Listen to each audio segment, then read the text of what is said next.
Good evening, everyone, and thank you for joining the Breaking the Silence Together podcast again. For those of you that don't know who I am, my name is Jeannie Perez, and I am the founder of an organization called You Are Not Alone.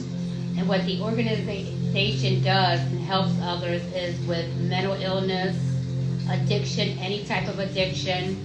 We also now just started also marriage counseling, marriage support, life coaching, career coaching, spiritual coaching, spiritual support, and a couple more. We have so many new now that we are supporting. We just opened it up because we have so many more people now that have joined our team, so that we were able to open up these new openings to help others dealing or struggling with other things besides just mental illness or an addiction.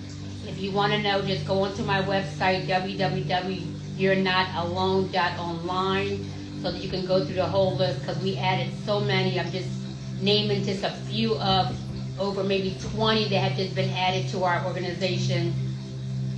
We were blessed with so many people joining us, and we're still open for as many people to help us out, because again, our services and our tools and resources are accessible worldwide. With that being said, today's share is going to be, I believe it's going to hit home with a lot, because a lot of our trauma and a lot of stuff that we deal with as an adult is stuff that we are suffering from, or stuff that we have stored in our brains and our nervous system from childhood. And I do believe, and I've seen with my clients, just speaking to people in general, it's not just one person that struggles with one type of illness or an addiction in the family. Sometimes, you don't get any, but then sometimes you do get one or more than one. So that's what we're going to talk about today. And the topic is, when it runs in the family, breaking the cycle of mental illness. How do we do it? And what I mean by that is,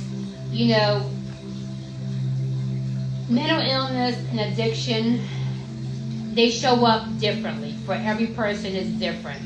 You can have one person suffering from depression. Then you can have another family member suffering from bipolar. Or it can be anxiety. Or it could be any type of an addiction. That's what I mean when I say when it's more than one person dealing with an illness. Because an addiction is an illness just like a mental illness. Because an addiction is basically rooted from a trauma. So how do we go forward when we're dealing and we're in a space that it's not just us as one or as an individual struggling with this illness, whether it's a mental illness or an addiction?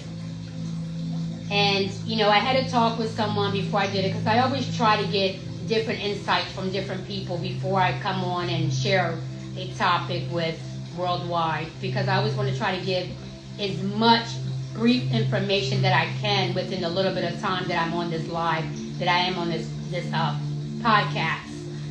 So I try to put it all together in the best words that I can, so that people can wrap their heads around it and get the information that they're looking for. And hopefully someone's listening to me that can use this and really realize, yes, that's maybe what I'm going through. Yes, that's what I'm going through.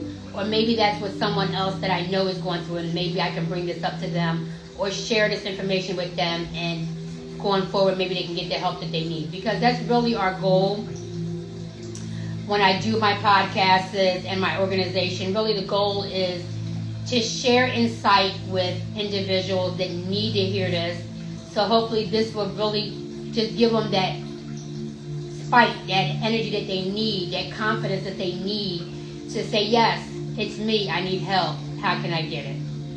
Or I know someone that needs it, let me share this with them, and hopefully they'll open up and they'll get the help that they need, that I know that they need. So let's try to really just pause for a minute and try to think. I know a lot of people say, oh, well, they come from a dysfunctional family, or I'm in a dysfunctional family, or I'm in a dysfunctional relationship.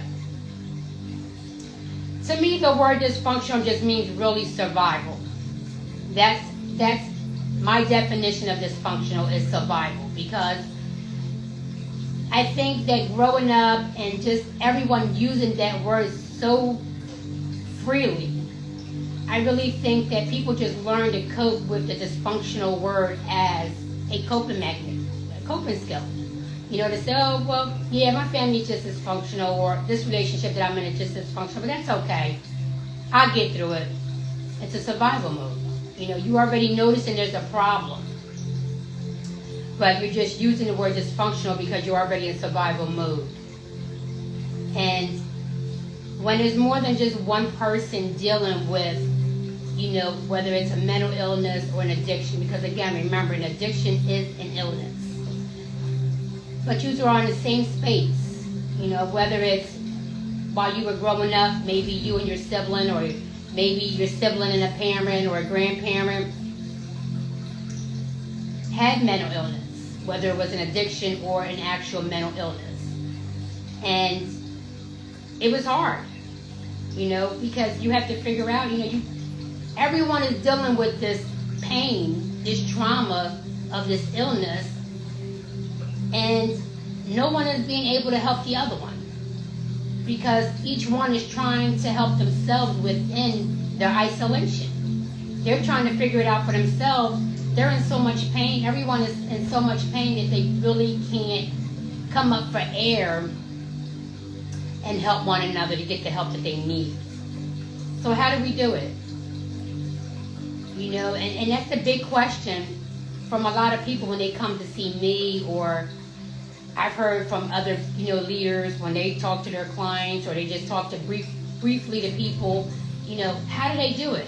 You know, and that's the big question. And what I say is, you know, it's not selfish. If you recognize that you have this illness, or you know someone in the same circle that are sharing, you know, that are sharing the same space, and they have this illness, whether it's a mental illness or an addiction, but it's already aware. You know, you're aware of it. It's already, there's an awareness of the situation. But it's just so much going on that no one knows how to say, all right, it's time for us to get help. And I get it. You know, it's just like when someone has a flu and then the whole family has a flu, everyone is so weak. Everyone's just trying to survive. It's the same thing when you have more than one person dealing with an illness in the same space. Everyone is just trying to survive, trying to make the best of each day to keep themselves from drowning.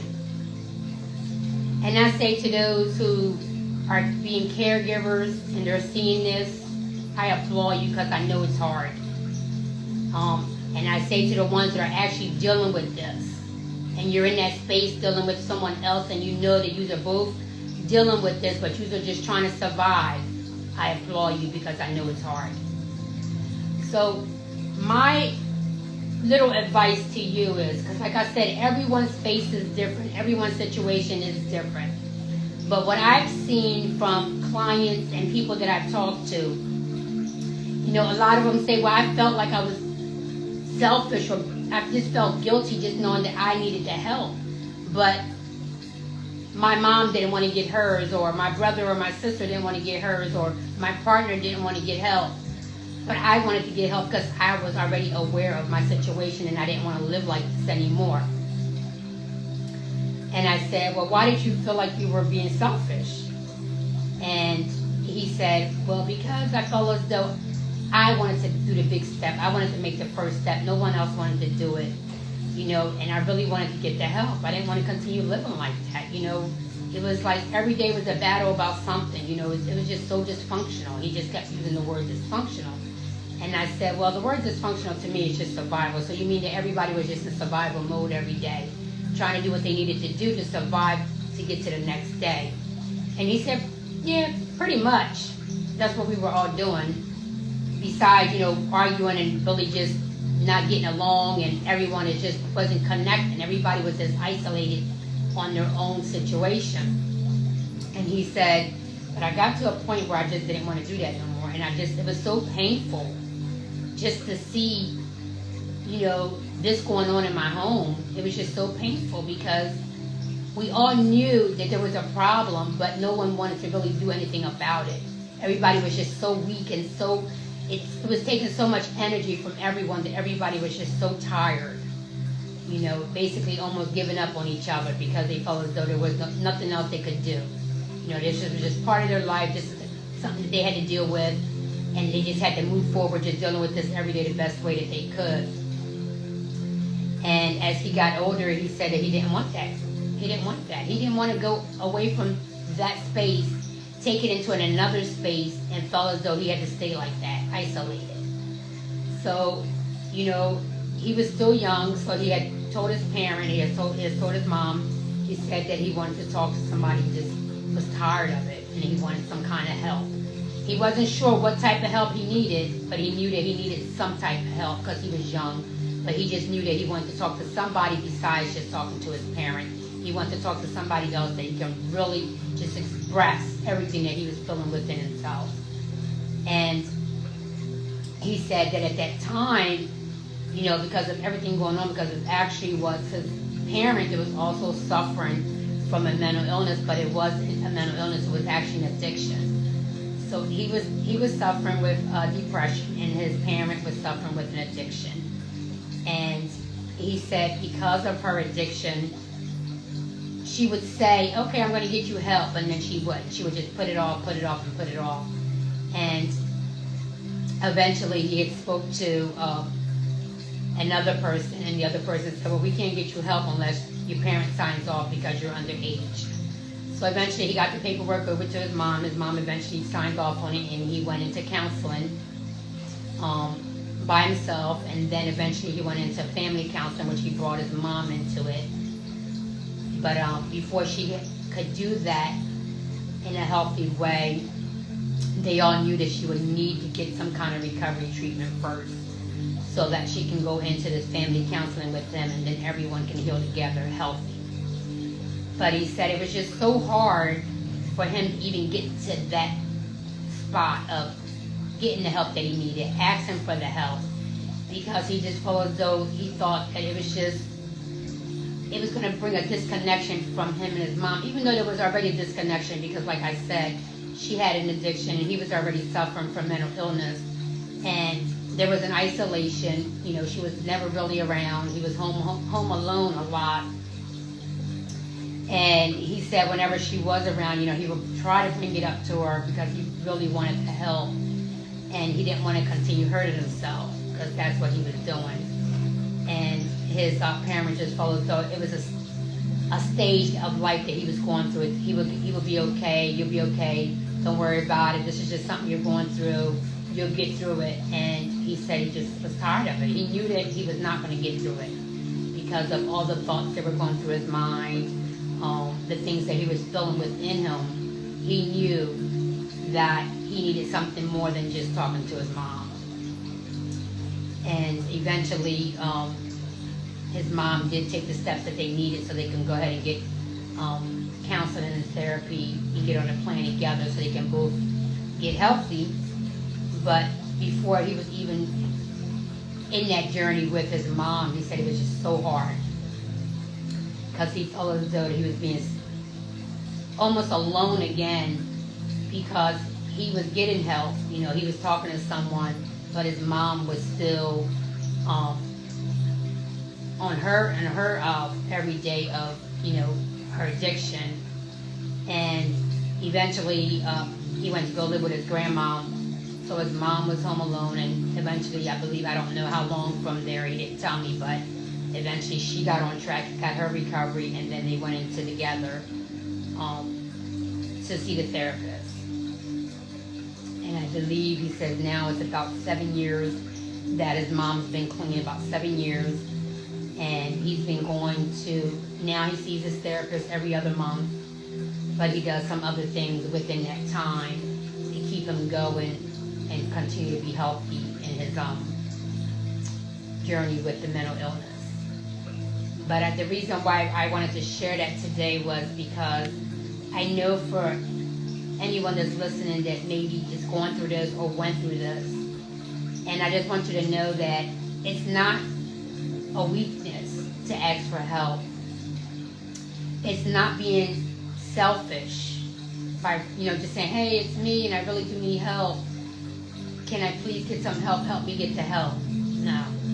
It's a strength because you're realizing and you're showing up for yourself that you want to do better. You know, you don't no longer want to just drag in this isolation and this dark hole every day, fighting a battle that you really can't beat unless you get the help.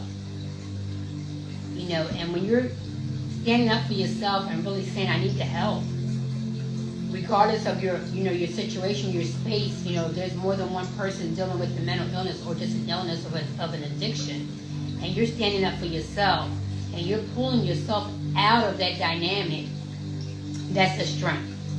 Because it takes a lot to really wrap your head around something different that you're not used to. So, you know, you're already showing up for yourself. You're wrapping yourself mentally and physically around a whole new you.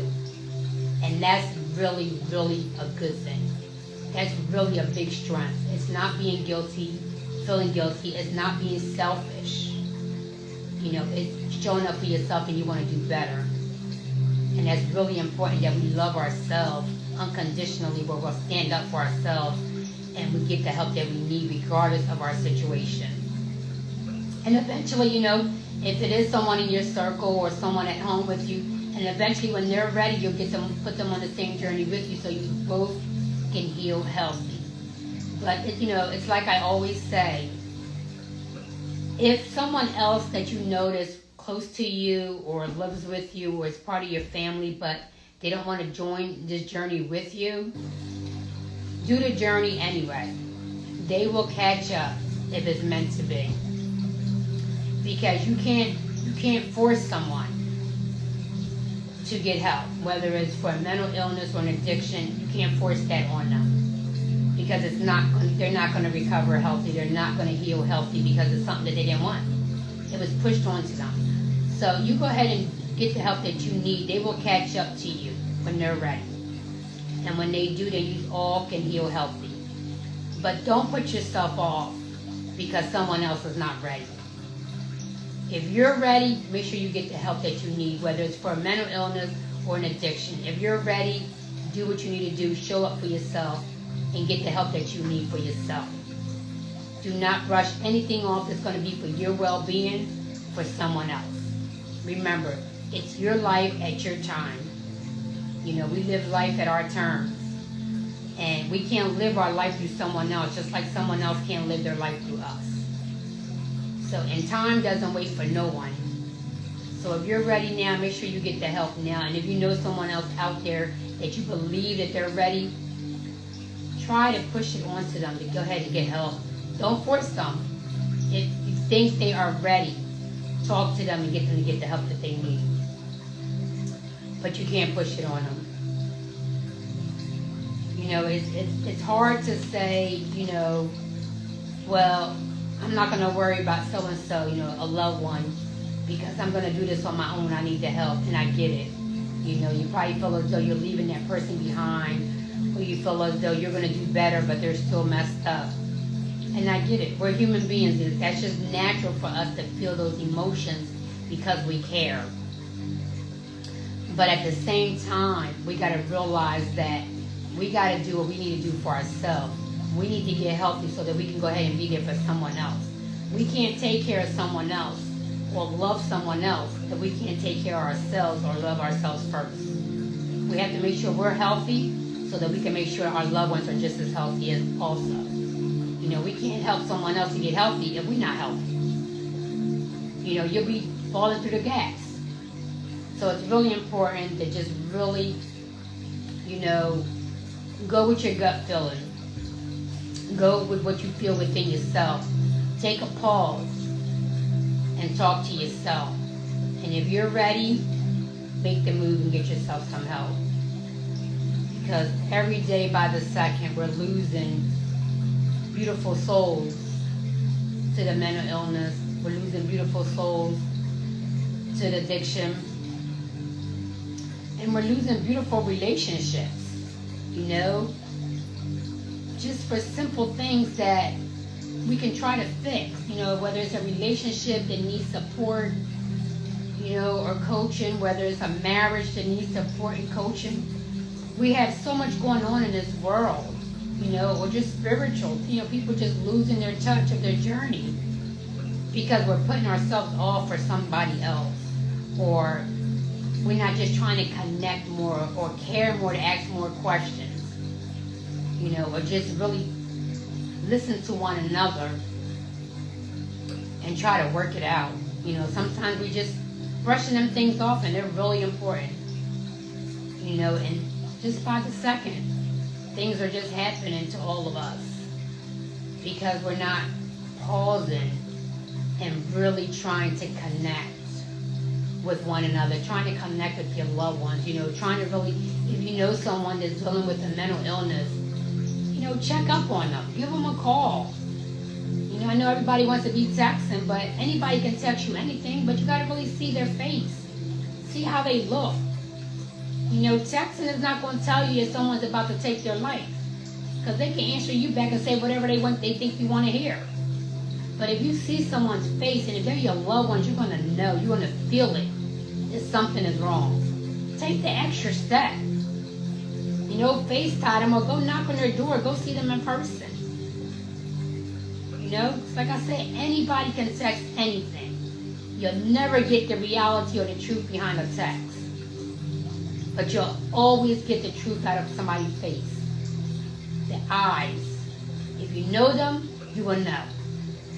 Just take the extra step. If you know someone that's suffering with a mental illness or an addiction, check up on them. Ask questions. Talk to them. See their body language. See their atmosphere. See what they're, where they're at, their space at that moment. What does it look like? And just put a little bit of more love into that support, into that caring for that loved one. It's really important that they really realize that someone really does care for them. Someone really does support them. And someone is really waiting for them to get better. We just have to really show them that. Because a lot of times they're so lost in their mental illness or their addiction that they're not seeing all of this. They're not understanding that. They're lost. If they can help themselves, believe me, they would. Because no one wakes up wanting to have one type of mental illness. No one wakes up to want to be addicted to something. No way. These are things that happen to people that they cannot control. And once they realize that they're so deep under, they can't get up out of it. They need help. They need support. They need love. So, if you know someone, give that to them. It's free. You don't have to pay to give someone love. You don't have to pay to support someone. You don't have to pay to care. Just do the extra step. Pause with yourself. I know we all have things that we do with ourselves on a daily basis. And I get it. We all have our own life, our own family, our own things that we have to really do for ourselves every day, and I get it. But I do know there's at least 5 minutes of your day that you can go check up on that loved one. 5 minutes of a day. Don't text. Go see them. Go look at their eyes, look at their face, look at their surroundings. Because you just never know, that might be the last day you see them. It's really important that we understand that with these illnesses. We're not promised. Just like they're not promised tomorrow, we're not promised tomorrow. No one's promised tomorrow, but you know what? When you have an illness, you're not even thinking like that. You're not even caring. So, they're so deep in these illnesses that they could care less if they live till tomorrow or not. So that's why we want to make sure we show them this love and this support. To give them a little bit of more strength to not ever give in to that thought. Because that's what they need. Because every second of the day we're losing someone to mental illness and addiction. Because they don't know the support that's out there. They don't know that there's people out there that really do care for them. And they would really just walk on this journey with them until they get healed healthy. They don't know that. Why? Because the information is not out there for everywhere. Even though I have all my stuff on all major platforms worldwide, we can't get that out enough to everybody worldwide. There's no way. And that's why I say all the time, if you're out there, just share the links out there to our website. let these beautiful souls get this help for free. Let them get on these sites. Use the tools and resources. Caregivers, let them use these tools and resources so they can help and care for their loved ones with a community, with a support-based community. Push it. Push the links. You never know who needs it. They're not going to tell you that they need the help.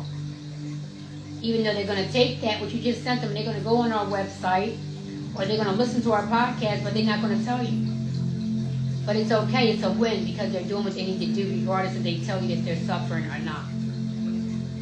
So if you're out there, because I'm always looking for volunteers because our tools and our resources and our services are available worldwide.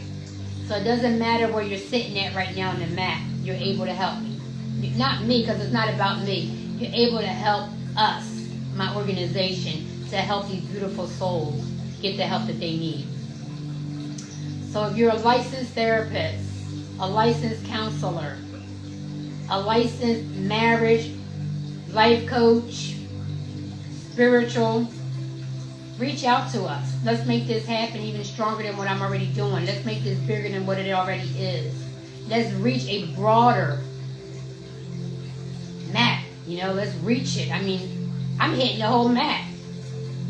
But shoot, if we can just read out the whole map, clear the whole map out with no one missing it, that's what I want. So let's make it. Let's do this. You will want this help for your loved one. You will want this help for you.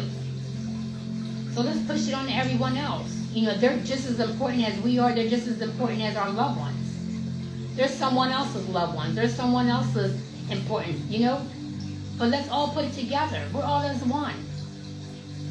If my child was in the streets with an addiction or suffering by a mental illness, I would pray to God every day someone comes and help them.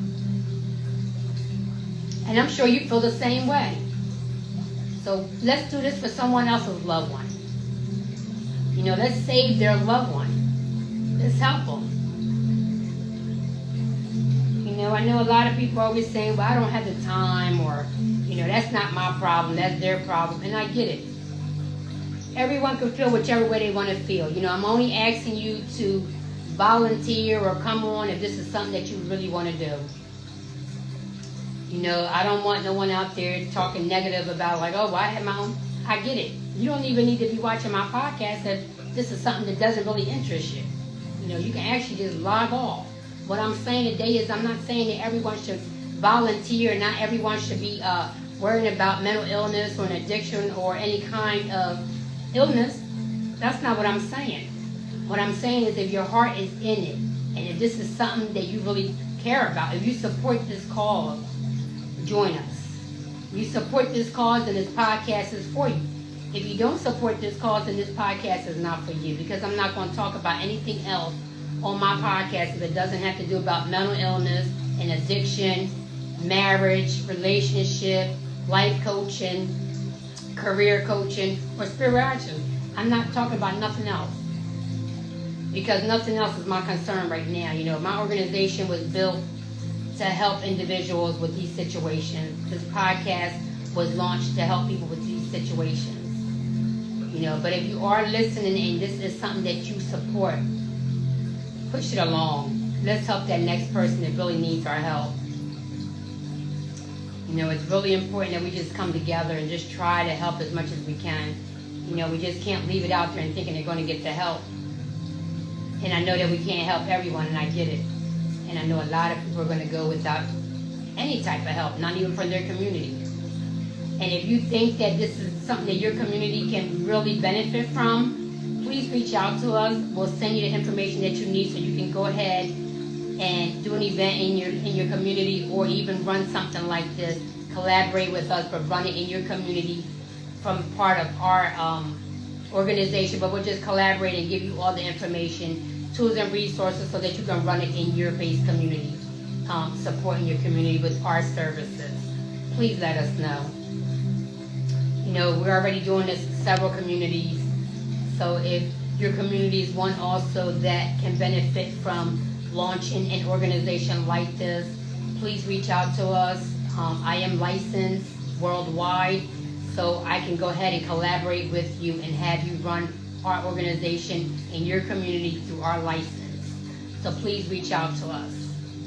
And with that being said, I just want to say thank you to everyone that has been supporting us on this journey, everyone that's really, really taken out the time from their busy day, because I know everyone is busy, but just taking out from their busy day and reaching out to me, sending me information to share information that they've lived by and they really believe that someone else can benefit from, or just calling me. I mean, I've been getting people calling me and just sending me messages, just really giving me feedback, and that's really, really important, you know, because that feedback shows me and it gives me the metrics on what's working and what's not working. And that's really, really important. And I want to say thank you. I know that I had this one person that sent me a bunch of metrics on different things that is happening in the world with mental illness and addiction. And she just really gave me back so much feedback on what she's been hearing. She's been listening to my podcast from day one. And I want to say thank you. She knows who she is, as I was just talking to her this morning. And she just really went beyond and put together a slide for me, showing me everything that I've been doing. And she's going to school for behavioral health. And she put everything that I've been talking about and what's been going on in the world, worldwide. And she just really did the metrics on what I've been hitting. And I was so surprised that I basically hit everything on her chart. There was 2 or 3 things that I haven't hit. But basically everything on her chart that she's been learning, I've been hitting. And she broke everything up for me, and just, it was amazing what she did. And I just want to say thank you. But that type of feedback is so appreciated, because now it gives me a look on what else I can add on to my podcast, what other information I can share that people can benefit from, and what people are looking for today, help on. And I want to say thank you. And with that being said, I just want to say my statement for today. And as everyone knows that knows me, this is something that I live by. And it's okay to not be okay. And I really mean that.